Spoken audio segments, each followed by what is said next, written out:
তো hello everyone, good morning. আশা করি তোমরা খুব ভালো আছো, সুস্থ আছো। আমিও খুব ভালো আছি। আজকে ছোটো মোটো একটা মিনি ব্লগ নিয়ে আসলাম তোমাদের সাথে শেয়ার করতে। দেখো এখানে শাক রান্না করব, তো লাউ শাক।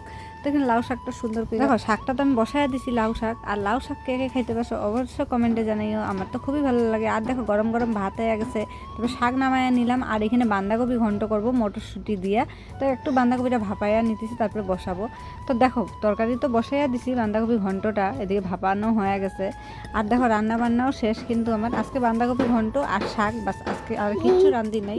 দেখো সিম্পল ভাবে রান্না করলেও কিন্তু বহুত কাজ কাম থাকে। তো এদিকে রান্না বাড়া শেষ করার পরে গ্যাসটা পরিষ্কার করে আমি মুছা নিলাম। মুছার পরে তো এই যে রান্নাঘরটা সুন্দর করে ঝাড়ু দিয়ে নিলাম পরিষ্কার করে। তো দেখো ঘরটা ঝাড়ু দেওয়ার পরে ঘরটা ভাবলাম মুছা নিই, তারপরে বাকি কাজ কামগুলো করি। তো তোমরা দেখতে থাকো আমার ব্লগটা। আর দেখো ঘর মোছা কমপ্লিট। আর যে বাসনপত্র যেগুলো ছিল মানে রান্নার পরে বাইরে ছিল, তো ওগুলো মাঝে ঘুষে নিয়েছি আর জায়গা মতন সব উল্টায় উল্টায় থুয়ে দিলাম। তো এদিকে কিছু কাপড় ধুইছিলাম, তো ওইগুলো কাপড়গুলো শুকিয়ে গেছে, ভাবলাম উঠে আনি। আর আজকের ব্লগটা তোমাদের সাথে এতটুকুনি শেয়ার করলাম। তো লাইক, কমেন্ট আর সাবস্ক্রাইব করে আমার পাশে থেকো। তো নেক্সট একটা ব্লগে দেখাবে। টাটা।